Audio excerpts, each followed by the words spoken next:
Hi everybody. I thought I would show you a quick tutorial on what you can do with some scrap yarn. I am currently living up north now, and so the winters here are very cold. And so it's really nice because now when I make hats and scarves and gloves, they can go to people who really need it in the cold weather, whereas when I was living in Florida, it was only really needed for about a week or two. Here it's a whole season. So what I have in front of you today is some fingerless gloves. As you can see, I used scrap yarn. I used 3 different colors of green to make a fingerless glove. And so this is what we're gonna do today. This is a really nice, I tie them together when I donate them. So it's a nice little glove for someone who is homeless. So that's what we're gonna work on today. And I have this small ball of peach that it's really not big enough to make an adult size hat. So I thought I would try to make some yarn, some fingerless gloves. This is worsted weight yarn, and I usually use, this is a 5.75, but you can use a 6mm hook or a 5. You just may want to adjust the amount of stitches depending on the hook size you use. This was made with the 5.5, and I do it with 26 stitches, so it's more universal for any size, person. There's still quite a bit of room in here if the person's got a bigger hand than myself. So I do 26 stitches. So let's get started. Okay, so the first thing we're gonna do is chain 26. So you're gonna start with your slip knot and chain. I like to chain with 26, but as I said, this will determine the width of your fingerless glove. So if you're making it for a child, you may want to start with 20. If you're making it for maybe a teen, maybe 24. But I think 26 is really nice for an adult. So go ahead and chain 26, and then we'll meet back again. All right, so after you've chained 26, what you're gonna want to do is make it slip stitch into that first chain. So you wanna make sure that this does not have any bends in it. So you wanna make sure it's nice and flat, and then you're gonna just slip stitch into that first chain, okay? And then you're gonna start your double crochets. And I like to do a chain 2, but not have that count as a stitch. So now you're going to do, if you've done 26 chains, you should have 26 double crochets. So don't go all the way around. And then I will show you what we do once we finish our first round. So 26 double crochets. Okay, so I've done my 26 double crochets, and now I'm about ready to join. And so when I join, I have to remember that I did that chain 2, and that does not count as a stitch. So I want to slip stitch into the first actual double crochet. So we're gonna slip stitch right in there. And if you notice, this is the front of the stitch, whereas this is the back. So at this point, I flip the work, I pull that tail out, and so now what I'm going to do is 8 rows of the double crochets. So I'm gonna bring this piece out just so that you can see. So this is what we just completed, the chain and the first row. And so we wanna do 8 rows complete with the 26 stitches so that we can, on the 9th row, we do the finger hole. So if you've never counted rows, you can see each row. So 1, 2, 3, 4, 5, 6, 7, 8 solid rows of each, however you want to do it, if you want to change out your colors, but we're doing 8 rows. So remember, if you like the double chain, the 2 chains, then you would start every row with 2 chains and then put your double crochet into that first stitch. And so let me just show you the difference, what it looks like. So on this fingerless glove, I did not do the chain 2. And you can clearly see like there is a holes going all the way up. Well, I hope you can see it on the camera. So on this one, I did not do the chain 2. On this one, I did. And this is my seam right here. It's barely recognizable because right here is the chain 2. It almost acts like a stitch and covers up that hole. So my preference is to do a chain 2, but it's up to you. It's whatever you like. So let's complete 8 rows, 7 additional rows to this first row, and then I will meet you back on the 9th row so that we can do the finger hole together.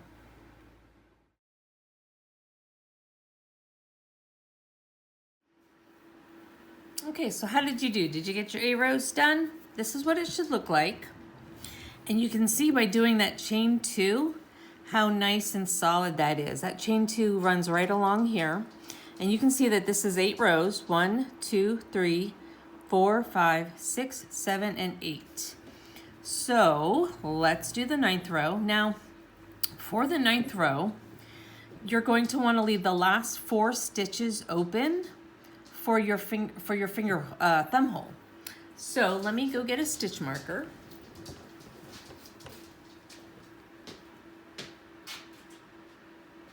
I'm sorry, I should have been more prepared, but it's been a while since I've done a video. So if you're new and counting is hard for you, then stitch markers are great. So you're going to want to count 4 stitches. 1, 2, 3, 4. So when you're doing your 9th row, you're going to want to stop right here on this stitch. Okay, and then we're going to chain 4, and then we're going to connect it to the first stitch. So let's do it together.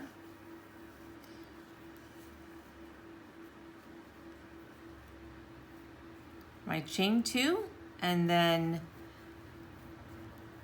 22 double crochets.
All right, I'm heading to my last stitch here.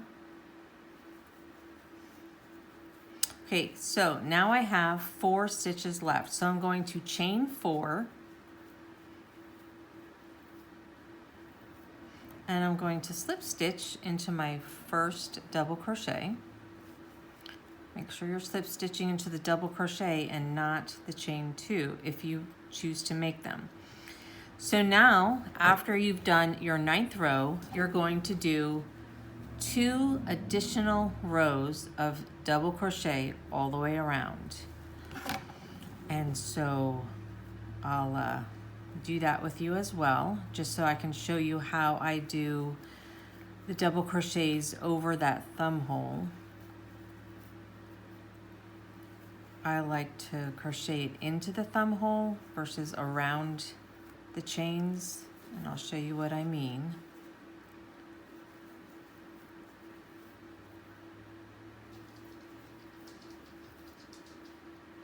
I don't know if you've been counting, this is round 10. Oh, that's my little dog. He wants to say hello, I guess. Go lay down, Cody.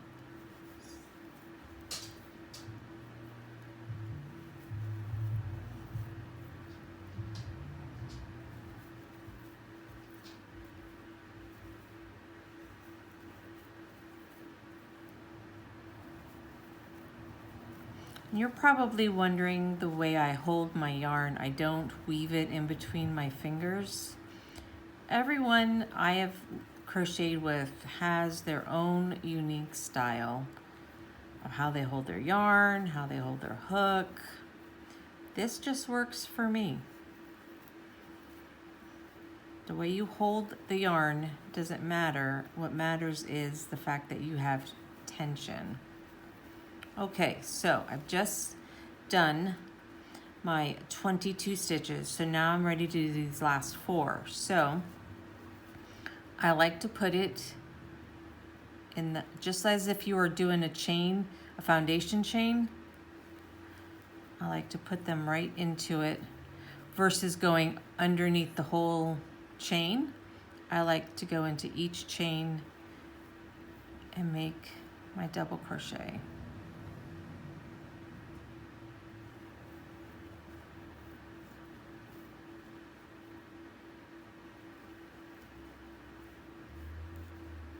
And then of course, slip stitch into the first double crochet, not the chain 2. All right, so now we have one more round. Now we do a round of 26 stitches. I'll meet you back here. All right, so I've just finished my last row, and this is a good time if you wanted, I have even smaller balls of yarn than what I started with. So this makes great borders. So if you wanted to do a quick little border, that is the time now before we close. So, whoops, got a little knot there, okay. So I like to join, oops, one second here. I like to join my yarn at this point. So we're gonna get the white. I can find the end here. Leave a tail so you can have sewing it in. Join the 2 together, chain 1, and you can do whatever border you'd like. I'm just going to do a simple single crochet, and you can take that all the way around, and then don't forget to do this side as well if you like. You don't have to, of course. You can, the thing that I love about crocheting is that you can make it your own. No matter what a pattern says, you can adapt that pattern to how you like it and to the person that's receiving your work of art.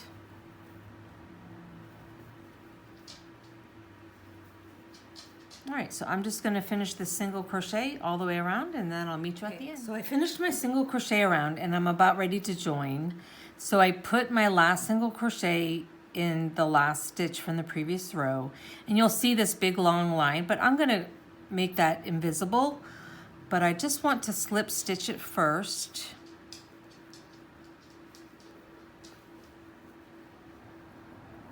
Okay, and then I like to pull out a loop so I don't lose my work. And now I'm going to deal with the join. So I usually just pull it inside out, and once I pull the peach, it's going to close that up. I like to wait until I finish the round. This way I don't have any trouble inserting my hook into that slip stitch. So now I'm going to cut off my peach because I have not done that yet.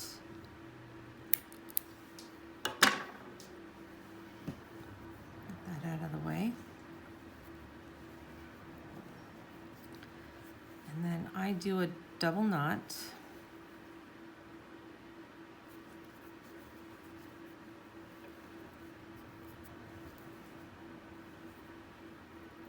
Okay. And now I'm going to cut off my white.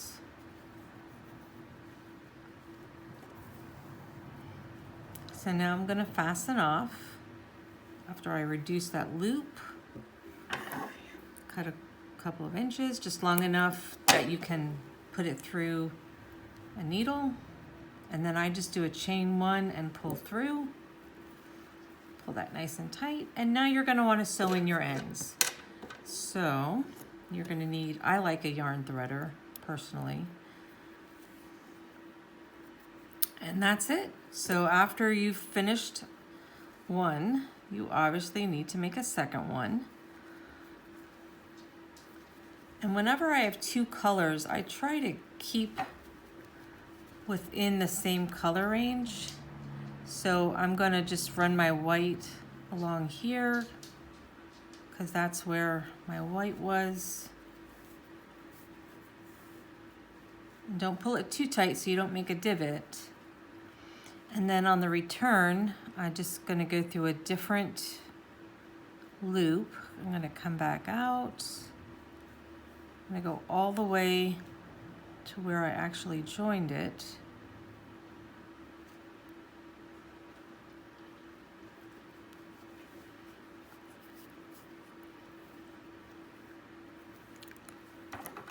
Cut that as close as you can without cutting your yarn, without cutting your work. And then you're gonna sew in. I always like to do the two together just because it's faster. I always like to just also see how the yarn lays that knot. Like here it's flush. If I go this way, the knot sticks out. So I'm gonna start sewing in my ends in that direction so that it makes that knot a little flush.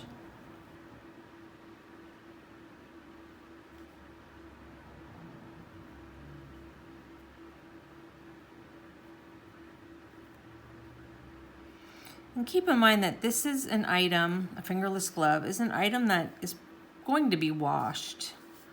So you'll want to make sure you're securing your ends. You're not just doing one direction.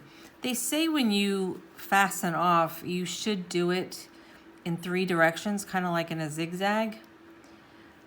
I don't know how true that is, but I do like to go a couple different directions just to ensure that it's not going to fall apart.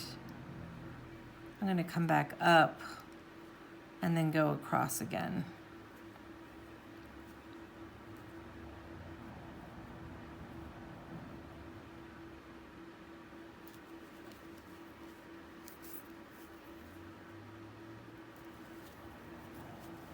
And I always just like to pull it just so that it's not gonna bunch up. And of course, cut your tails, making sure you don't cut your work, just the yarn.